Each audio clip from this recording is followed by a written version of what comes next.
Welcome to our series on social capital. My name is Tristan Claridge, and I'm the director of the Institute for Social Capital. And I'm joined by Lyndon Robertson, Emeritus Professor of Agricultural and Resource Economics at Michigan State University. Welcome, Lyndon. Thank you. Good to see you, Tristan, and welcome to all those that may be joining us. Great to see you, Lyndon. Lyndon and I share a passion for the concept of social capital, and we each have a long history of work on the concept, with Lyndon initially coming to it from economics, whereas I came from sociology and social theory. And our different backgrounds and perspectives make for interesting conversations and engaging debates in our weekly episodes. In this episode, we'll discuss the role of commonalities in social capital. Commonalities are an important part of many theories of social capital. For example, bonding social capital is often understood to be the connections between people who are similar, and the concept of homophily is often cited. Other theories of social capital may refer to shared understandings, that is, understandings that we share, that we therefore have in common. And when I think of commonalities in the context of social capital, I typically think about the things we have in common with others that create and strengthen connections. So, Lyndon, how would you describe commonalities in the context of social capital? Well, great question, and I enjoy very much these times we have to talk about concepts like social capital and commonalities. I suppose in response to your question, I would start by saying when I study the definitions of social capital, the one thing that a lot of people agree on is that social capital has to do with relationships between people, even if we can't agree precisely on the nature or the definition of social capital, we tend to agree that it has to do with relationships. And so then the next question is, what is a relationship? And a relationship is simply a connection, how people are connected. And so the idea of commonality recognizes that if people are going to be connected, they have to be connected by something they share. And in that regard, in the past, I've at least focused on things that we share that we acquired at birth, inherited commonalities, or things that we were able to earn and call those earned commonalities, such as where we work, where we went to school, what preferences we've acquired. And there's a third category that is kind of in between, which you might refer to as covenant commonalities that are stronger than earned commonalities, such as a marriage contract, a pledge of citizenship, or something like that. So at least commonalities are what we share in common that help us connect to each other, that can be either earned, inherited, or created through a covenant. So quite often when people think about commonalities, and I guess quite often when the concept of homophily is discussed, it's the physical characteristics, it's perhaps race and age and gender and so forth that are described as being the commonalities that are important. But what do you think are the most important commonalities when it comes to social capital?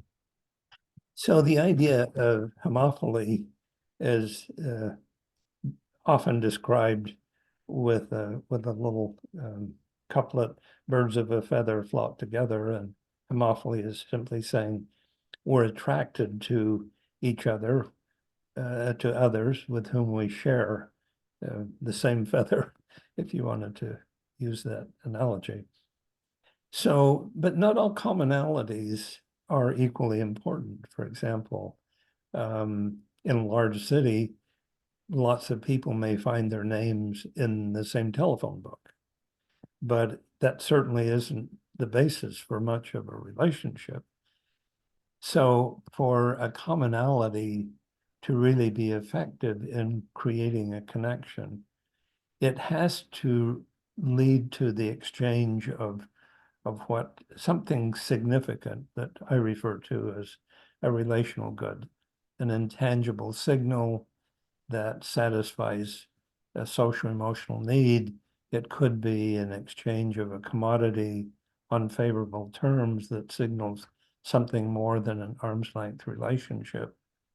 So when we discuss and describe important commonalities, they must have or this important characteristic that in important ways they lead to exchanges that change our well-being, that create relational goods that satisfy a social emotional need. They lead to commodity exchanges that address our physical needs. So they somehow are involved in an important exchange.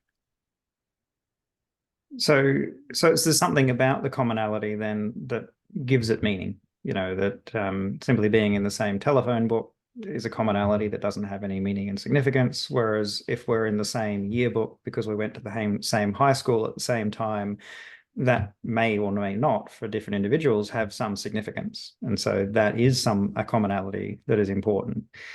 So it seems like a lot of the commonalities that we have, we interpret, we see in others, or we may come to understand those commonalities. I might be talking with somebody and not realize that they have the same kinds of challenges in their life that I do, and that commonality then is the basis then for connection. So is that where we're going with this? That like through how do commonalities create connections? How do they shape the nature of social capital? Well, first of all, if let's say that we both enjoy soccer, or as you might say, football, but we never have a reason to be in the same sphere where we meet each other or discuss our favorite team or so on, that we may have a commonality, but the commonality requires the opportunity to connect through the exchange of relational goods or commodities. So let's say that we happen to be on the same plane together, seated to each other, and before that time we had never, we didn't have any connection, we didn't have a relationship. And then the conversation turns to soccer, and we start talking about our shared enthusiasm or recollection of past important events. And suddenly we find out, goodness, we have a lot in common. And the fact that you acknowledge that we acknowledge in each other an important characteristic or an important trait leads to a connection based on this commonality. But it required us to sit together. It's sort of like being in the same phone book. There has to be an opportunity to exchange either relational goods or commodities. So people in other disciplines may talk about a big aspect of this being sense of belonging, that when we both like soccer, we therefore feel like we belong to the same social grouping, and that is kind of what is creating the connection. And different disciplines may talk about other terminology to describe a similar thing. So this seems to be multifaceted in the way that it works, or at least multiple ways of describing how it works. So here's if our relationships depended on interpersonal exchanges, our sphere of relationships might be limited, but they can be extended much more broadly through things that we embed with relational goods. For example, for years I belonged to the Rotary Club, and we had our high attachment value goods that had embedded with relational goods, the wheel and songs and so on, that as a Rotarian, I thought, okay, I share these connections. And so one time when I was visiting in Sweden and attended a Rotary club meeting, I was immediately embraced by others, even though we had never met, but we were connected through important shared symbols, and we routinely connected with the symbols. We had projects, we sang songs, and so on.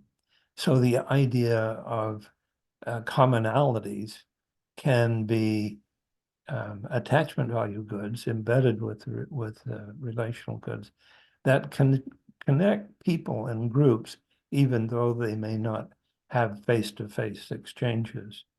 For example, you may belong to the same country, the same club, the same, a lot of things that you're connected to others. And it's sort of a latent connection that as soon as you connect and you realize that you have those commonalities, you find it very easily to establish a relationship. And so there's various symbols and rituals, and these things can communicate meaning to others. And I guess, like in Australia, we would think, well, if you're both a member of Rotary, you must be a pretty good bloke. So therefore, that meaning is attributed to you, and therefore I'm gonna be friends with you. You're gonna be my friend, just purely because of that identity, that symbol, and the meaning that's contributed, that's passed through it. So there's lots of ways that then this can be this meaning can be passed to other individuals. I'll tell you perhaps the most important commonality that we all have benefited from is that we don't know each other, but we know the same person. And that same person, which is a commonality, we both have a relationship with that same person, then can be perform the role of a broker that will bring us together. So how many times have you been connected to another person because you both knew the broker or the person in between? And this is particularly relevant to me because my wife and I never knew each other before our common friend introduced us, and we wouldn't have been, well, our stories would have been a lot different if we would have never met. Now, the question then emerges is, to connect people, does it need to be the commonality of another person? Can it be sort of an impersonal commonality, like a dating site or, you know, a concert or a football game that brings us together? There's lots of things that could perform that intermediary or brokerage role to bring people together and build a relationship. Yeah, and so the how we feel about that intermediary clearly plays a role. Like we were saying about Rotary, like it's the values that we associate with Rotary that passes that significance through that commonality, whereas simply being a member of a particular dating site for different individuals may or may not contribute and pass any sort of meaning and significance to the other people that you meet through that intermediary. So it plays a significant role. Agreed. Agreed. And there's another sort of feature of relationships, and that is one of the reasons we form relationships is we expect something of value to result. We expect that because of this relationship, we'll exchange, or maybe there will be some commodities that we'll exchange on preferential terms, or these relational goods that make us feel belonging or validated, and so on. And so it often is with an eye to the value of making the effort to make that connection that determines if we search for our commonalities. And I was reminded of that on a recent airline flight. A couple came in, they sat down beside me. They seemed like a delightful couple. I was in the middle of a paper and working on something, and the flight was only going to last a couple of hours. And I said to myself, I could make an effort to get to know this couple, and maybe it would be worthwhile, but it would mean I'll have to give up working on what I'm doing. And the chance is very, very high that in an hour and a half we'll stand up, walk off the plane, and I'll never see them again. And is that really worth my effort? And I've heard that expressed by elderly people saying, I just don't have enough time to make a lot of new friends, meaning I don't know how many years I've got left. And really intense relationships take a lot of time and a lot of effort to invest and build them. So I don't know, it's very economic like to talk about building relationships, investing in relationships, but it may not be completely inappropriate to think about the benefits that we derive from relationships. Yeah, and I think it's also a good point that we can find commonalities with people, even if they appear to be very different to ourselves. And that all it takes is communication, careful listening and thinking and asking people and exploring different areas that where you might share common views or common interests or whatever it may be. And through that process, someone who appears to be altogether different than ourselves and foreign and who we probably wouldn't be friends with, but given the opportunity or given the effort, I suppose, you may find a lot of commonalities and a lot of shared interests, and then you might leave that conversation with a new friend who you feel quite strongly positively about.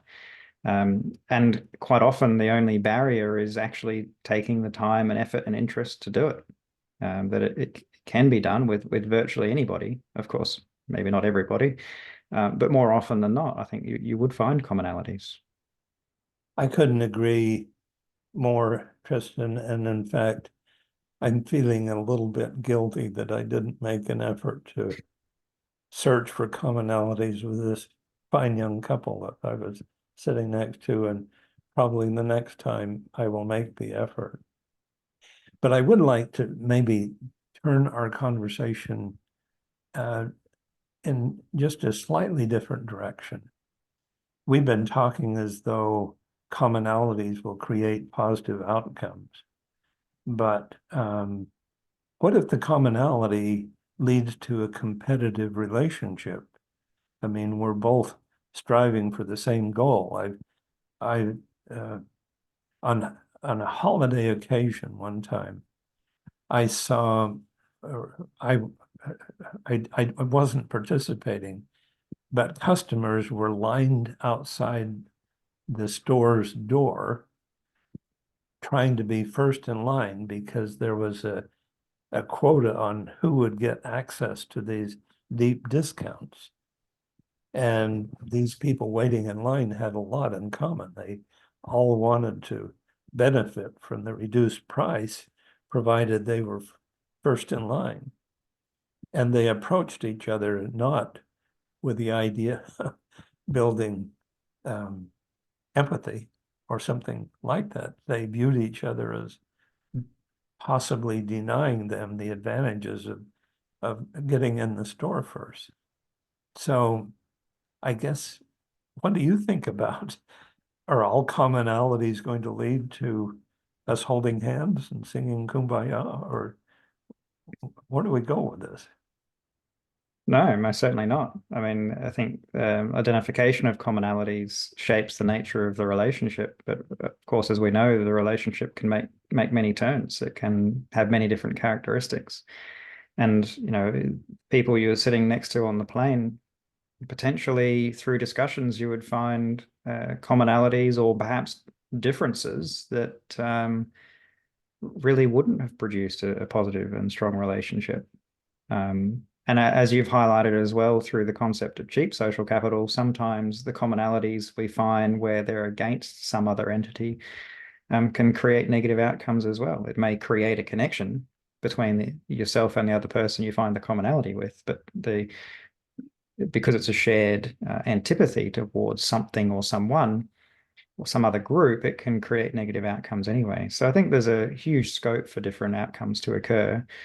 But thinking about the process of developing these relationships is as partly about finding commonalities is a useful way to think about it.